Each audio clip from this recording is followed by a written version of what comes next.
Missouri. Hey everybody, welcome to the live stream. We are excited to be talking again about Ms. Wheelchair America.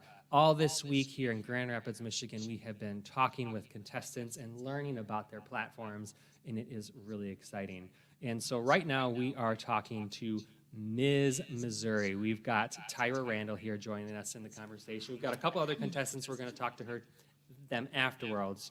But Tyra, how has the week been going? And how has it kind of been fitting your expectations? You've been a title holder for Ms. Missouri, and now you're here competing on the national stage. Like, how's the week been so far? Well, it's definitely exceeding my expectations. I can tell you that much. All the ladies here, their platforms are amazing. They're amazing. So it's going to be sad if I lose, but I'm going to be happy if one of them win because everybody is such amazing. This has been an amazing experience. Just coming from Kansas City to now to Grand Rapids to bring my state with me and just to represent. I'm honored and thrilled, and I have nothing but gratitude. That's what I love this competition because people come with one platform, but then they leave with 20. And we've got over 20 ladies with all kinds of great passions and interests and issues that they're working on. But it all brings it together is the using a wheelchair for mobility. And I don't want to get heavy right away, but Tyra, your story and your journey to why you use a chair is pretty tough. And so if you're open to just sharing a little bit about it and how that has then inspired you to be doing what you do. Sure. So 4 years ago, on January 15th, 2020, I was shot 8 times by my ex, which was my son's father, and one of those lovely bullets left me paralyzed from T11, T12, and complete. So I just literally, I never said, why me, God, why me? I was like, why not me? You know, like, okay, this happened to me. I get it. Now, what am I going to do? I'm not going to sit here. I'm not going to soak. I'm not going to feel sorry for myself. I'm going to get up. I'm going to work hard. When I was in rehab, my kids never left my side, besides my daughter when she went back to school and she was there on the weekends. My son was 6 weeks old at the time when I got injured, so he never left my side. I'm incorporating him in my rehab routines. I'm learning how to now dress him and hold my core and do all of these lovely things while learning how to be a newly paralyzed person. I went to taking care of people to now being the one that needed taking care of. What did you do before the injury? So before my injury, I worked at North Kansas City Hospital. I actually worked on a rehab unit, surprisingly. It was a coincidence, right? But I have a lot of background in everything. So I was a CNA for it was about 10 years. 10 years at that time. It was 10 years. I was going to school to be a nurse. And then now here I am.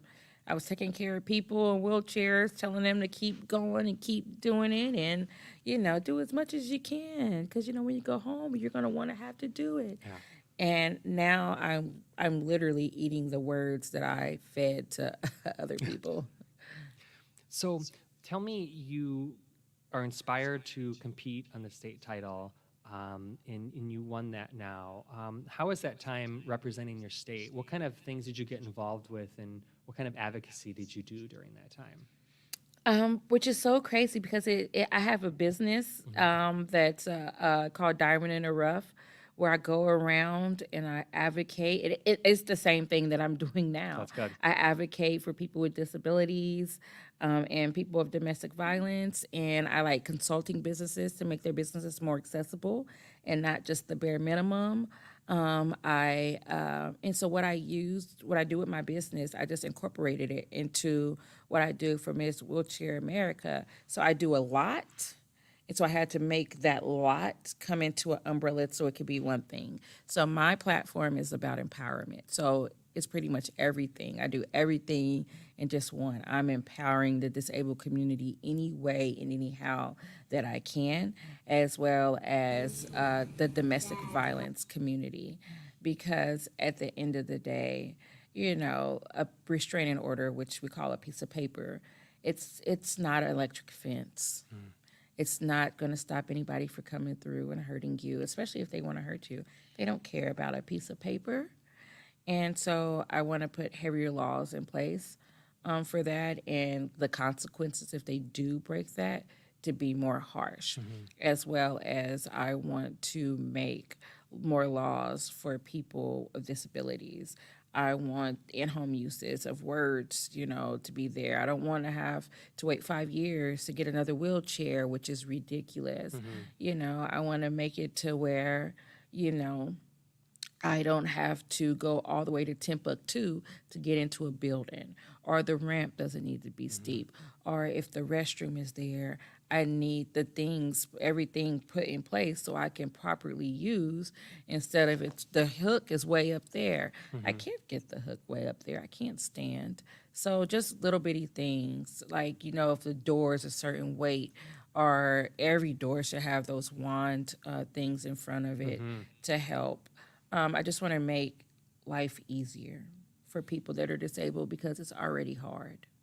We're seeing some video from some of the workshops where you guys have learned about, there was art therapy, there was exercising, there was even like self-defense and leadership and advocacy. What has the experience been like with the judging in the middle of all these workshops where you're learning and growing?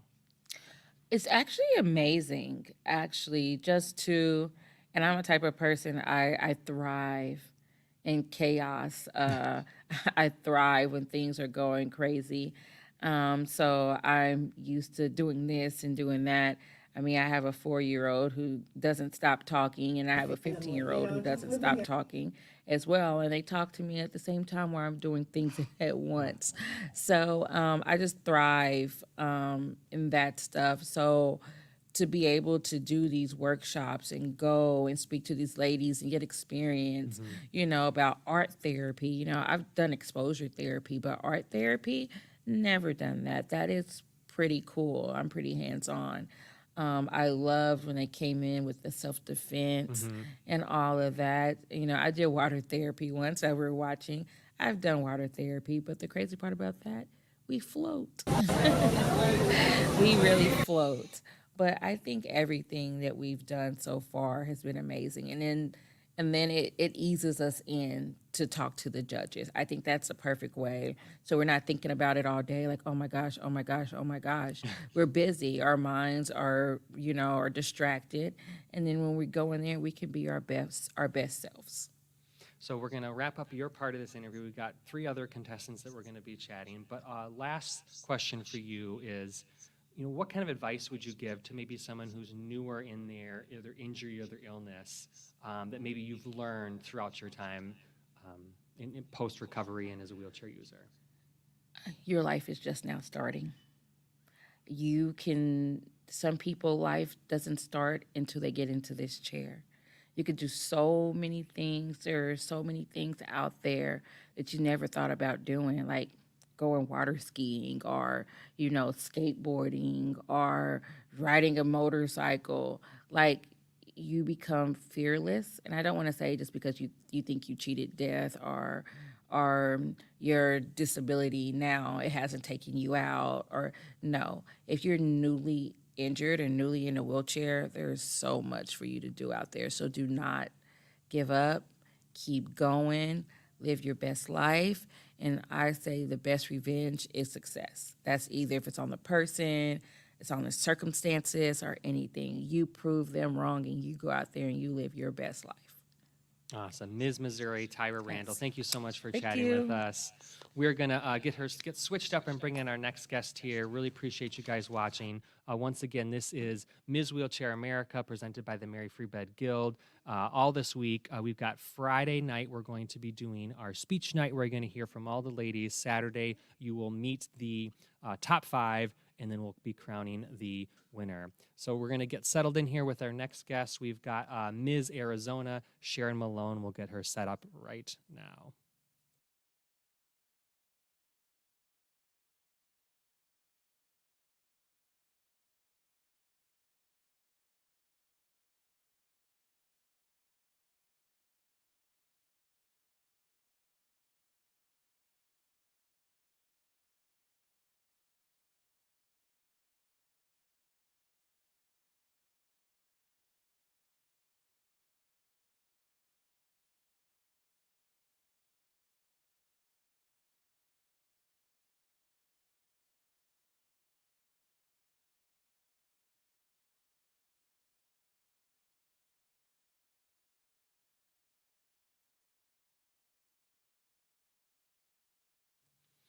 Okay, we are back again. We've got our next guest all settled in here.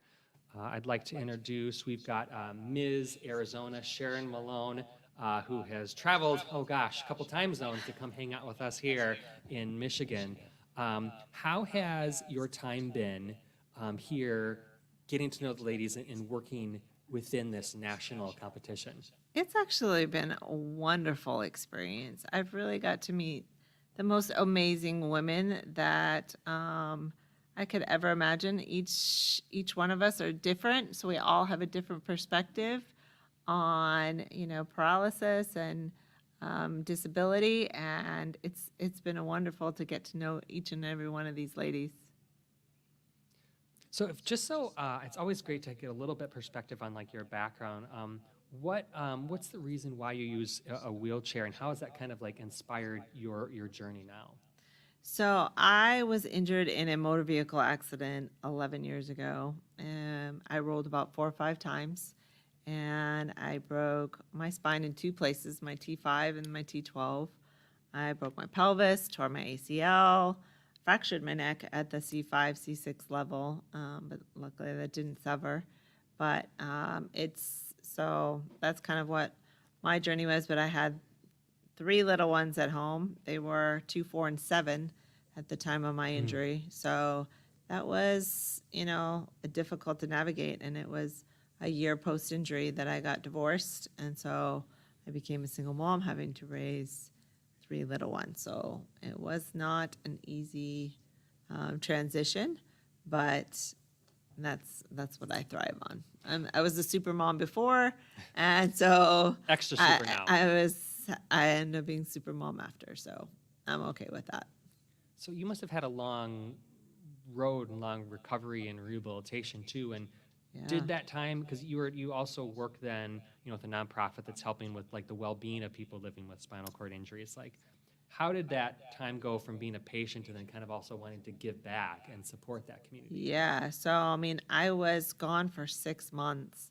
It was 3 months inpatient, and then I developed frozen shoulder, so I had to go to a skilled nursing facility to work on that shoulder. So I was away from my family for 6 months. So that was not easy, on my entire family, to be able to do that. But then, and there wasn't a lot of resources. The social worker that was on the hospital was not knowledgeable enough to know what's out there.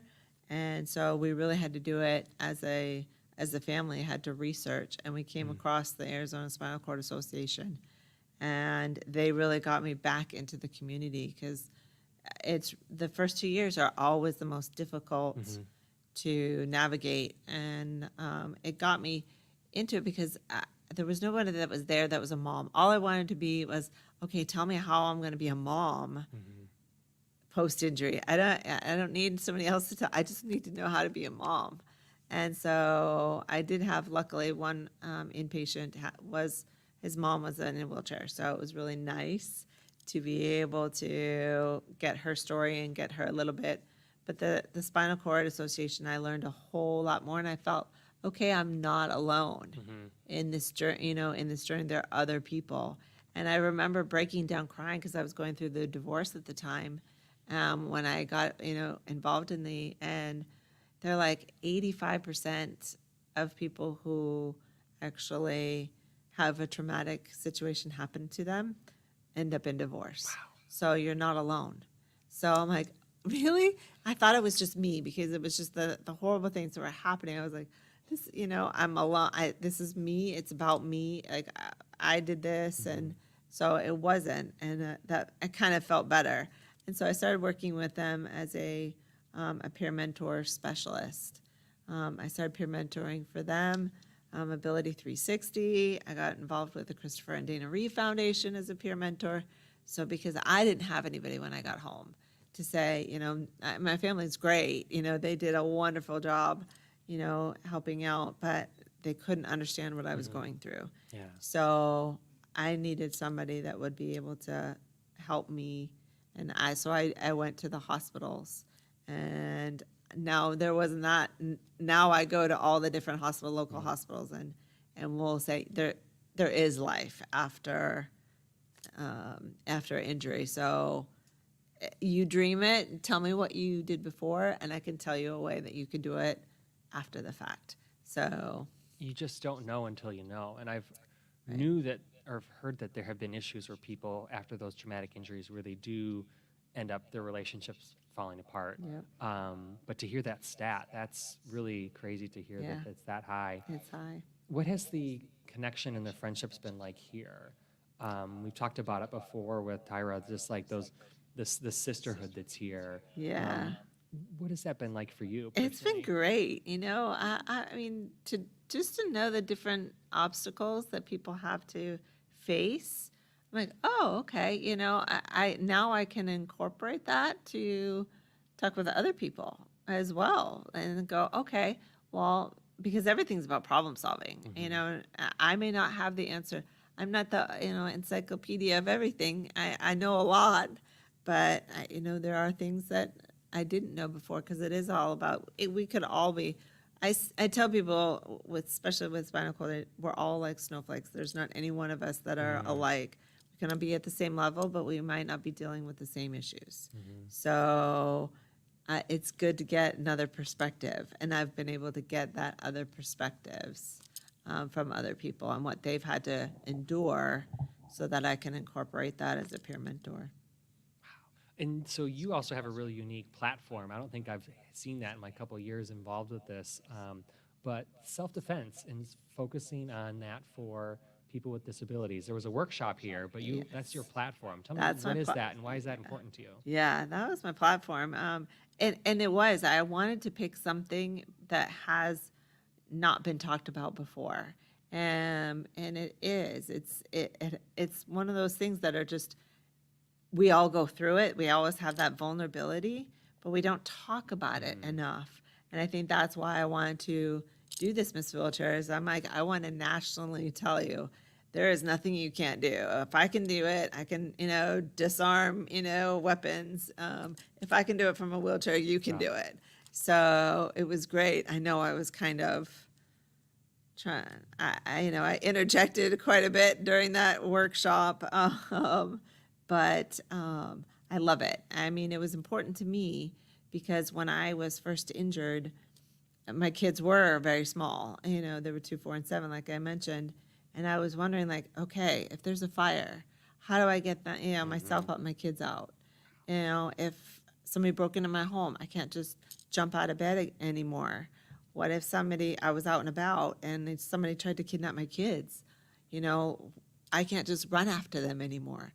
So what can I do from a wheelchair to be able to protect me and my family? Mostly it was, I didn't care really about myself. It was my kids that I cared about. So how do I protect them, and as a single mom? And so I went through all the different cities to find they all have free, self-defense classes. So I went through the city of Mesa, city of Phoenix, city of Chandler, and then I got my CCW, which is my concealed carry weapons license. Even though we're an open carry state, it's just, it was gun safety, and that got me through my divorce. And then I started doing jiu-jitsu lessons from a wheelchair.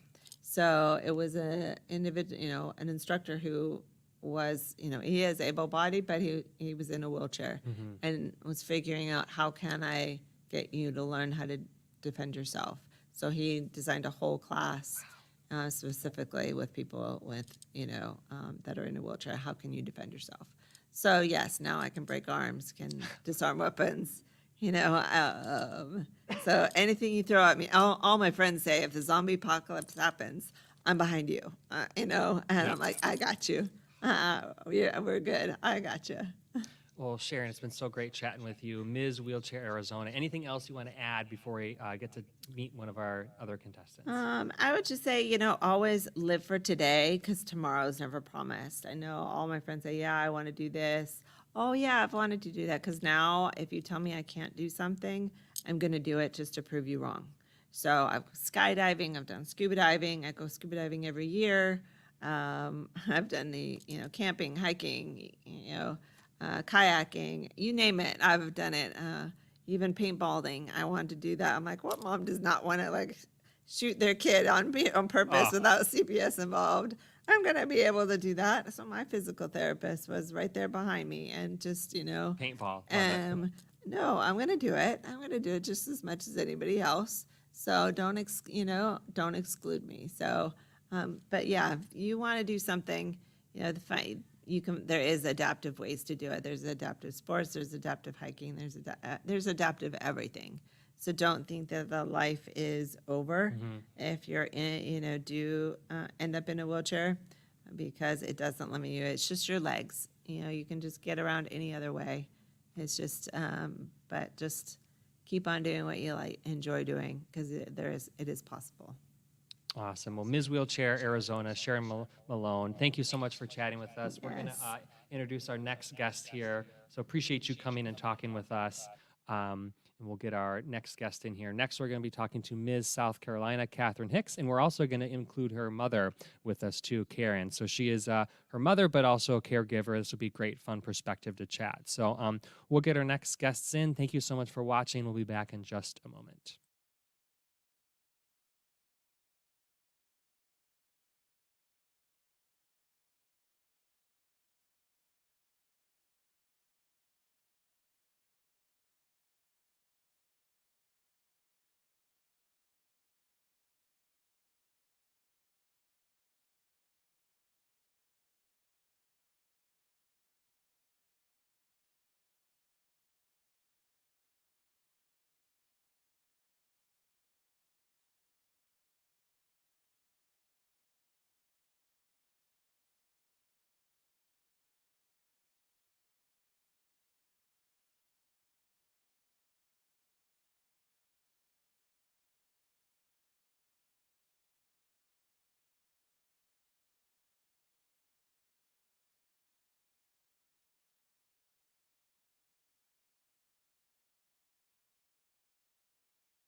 Okay, thanks so much. We are back with our next guest. We've got Ms. Wheelchair, South Carolina.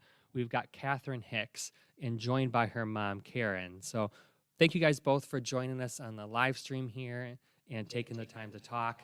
Appreciate you guys talking. So we'll get the name changed here in just a second. But Kathryn, what has the experience been like being here, competing on this national stage for Ms. Wheelchair America? It's been amazing meeting all the other ladies and the judges and the board members. Everybody is so nice and has made it so easy to just be relaxed and actually take in every moment and enjoy it. It's been amazing. It has a lot of fun. Everybody here has just been so welcoming.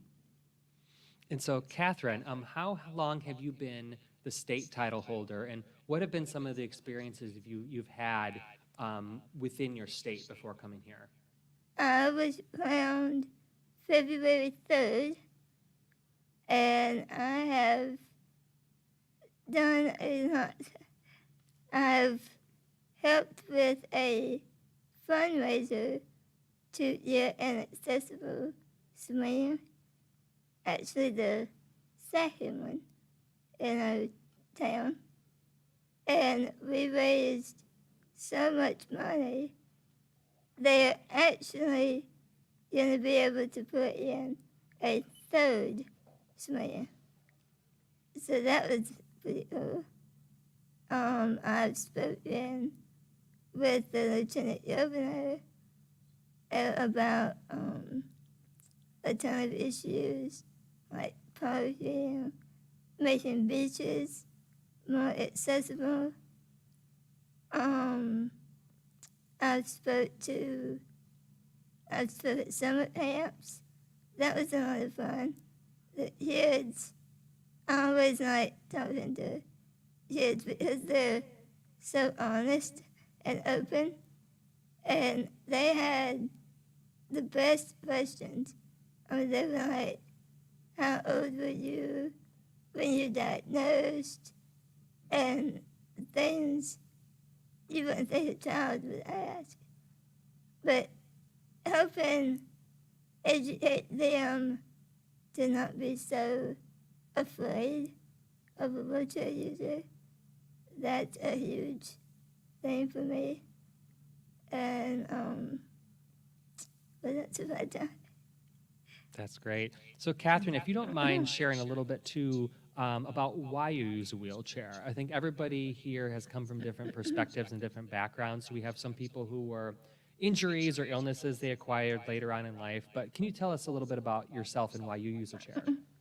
Yes, I have SMA, which is spinal muscular atrophy. And actually, August is SMA Awareness Month. So that's pretty cool to be here during that month.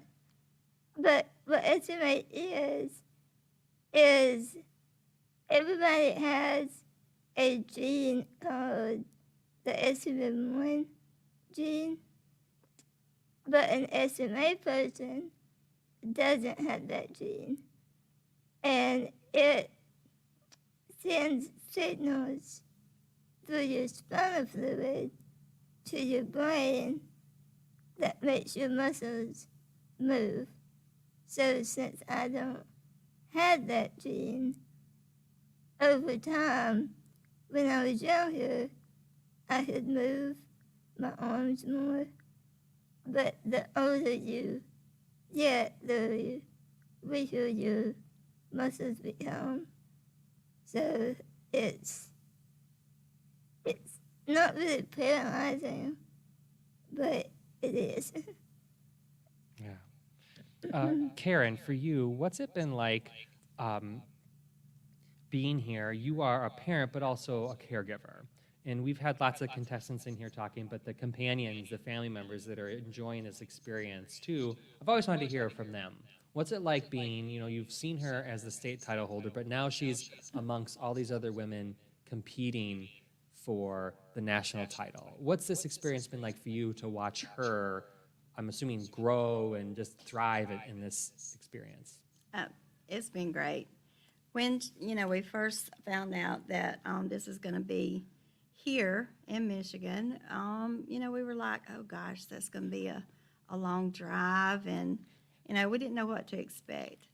But, and that's what I was talking about today. Now that we've gotten here, and I've seen her get to be, talk to all these other ladies who have some, well, they're all in a wheelchair. So their stories are different, but they're still alike. And, and it's like I was telling them earlier, they're going to go away from this with a whole new family. And that's real big. And so I'm excited to see her have so much fun with this and compete. And, and it's like all of them are a winner. They're already a winner. They don't need the crown to be the winner. It's going to be nice, whoever does win, but these ladies, they're all special in their own way. And it's really been nice to get to know everybody and see Kathryn have so much fun. And, if by some chance she wins, I guess we'll be traveling even more. That's awesome. I've got two more questions I want to hear about your platform. But Kathryn, I also want to ask you about your writing. Your mom was telling me about your book or books, right? Yeah. I want to hear about both those. Tell me about your platform quick, but then I want to hear about your book. Okay. My platform is Voice of the People. And I know that really doesn't tell you anything, but I chose that because I didn't want to focus on one thing, because there's so much that needs changed. So anytime I see an issue, I'm trying to figure out, okay, who do I need to call to get this fixed? Like better handicap parking. Or I had talked to the governor about beaches. So it's just anything I see, I want to help change to make other wheelchair users have an easier life. That's great. And then tell me about the book and your writing. Is that something you've been doing your whole life, or is that something a little more recent? Let's see, my first book, I published it in 2019. And it took me about 3 years to get it completed because I had to figure out how to do it. But it's a mystery novel, and it's about a little girl. It's not about me or anything. It's about a girl that goes to summer camp. She thinks it's a summer camp, but it turns out to be not so nice. And I'm actually working on part 2 of that book right now. I'm about halfway done writing it, so hopefully it'll be out hopefully by next year. Okay, what's the name and where can we find this so people who are watching this can go look for that book? It is The Immortal Detective, and it is on Amazon. Oh, gosh. Kathryn and Karen, it's been so great chatting with you. I wish you guys the best in the competition. We are so excited to have you here from South Carolina. That's on my list of places to go. I got to go. I really do have to go check that out. Oh, So good. Yeah, Well, let us I'm know. So, serious. yeah, let us know so Yeah. we can meet you somewhere. Yeah. awesome. So that is Great. South Carolina. Kathryn Hicks with her mother, Karen. Their platform is Voice of the People. We're going to let them get going. They're going to get ready because tonight is a themed dance. So they're going to be dancing through the decades. And we've got one more guest going to be joining us. So happy to have Jill come. She's from Ms. Washington. We're going to bring her in here. We're going to get her settled, and we'll talk to her, our last guest.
Okay, and we're back for our last guest for this lovely live stream.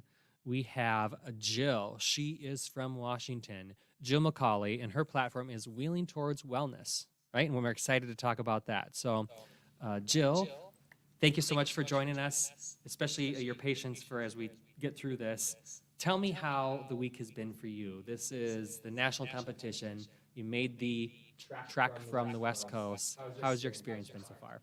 It has been really fantastic. When I was injured in a car accident 24 years ago, I learned that women are a minority among people in wheelchairs. So it's been incredible to be inspired and meet really a minority in a minority group. It is just an honor to know them and learn about their stories and what they've overcome and are overcoming, and working to help other people using their difficult life experiences to make the world better. And that inspires me.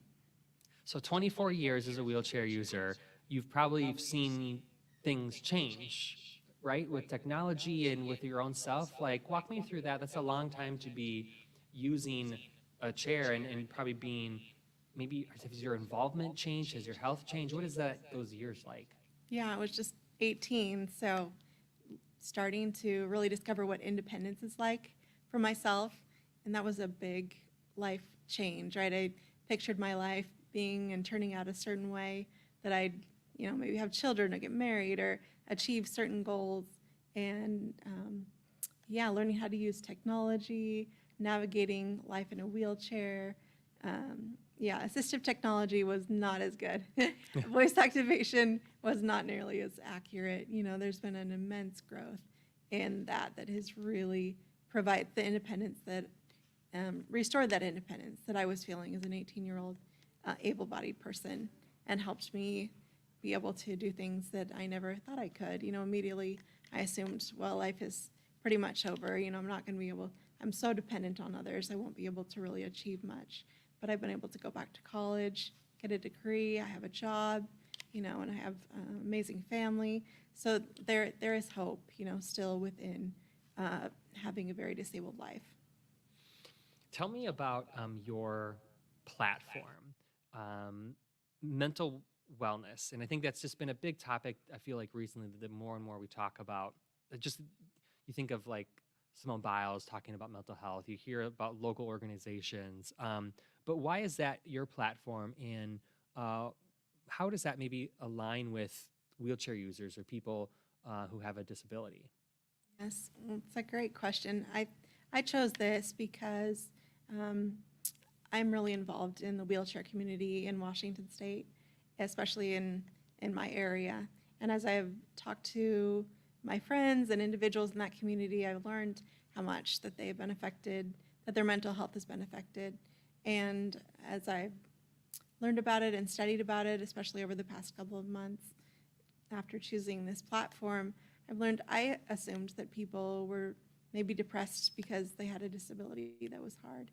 But it's actually, in many cases, a combination of things. And a lot of it is the lack of access to a job that can support them and give them financial stability, or transportation that can allow them to leave their homes so they aren't isolated and alone. And so personal wellness for ourselves is much more complicated.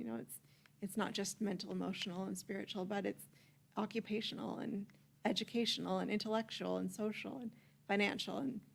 And I think if people have that awareness, that they can realize that there are things that they can change in their lives.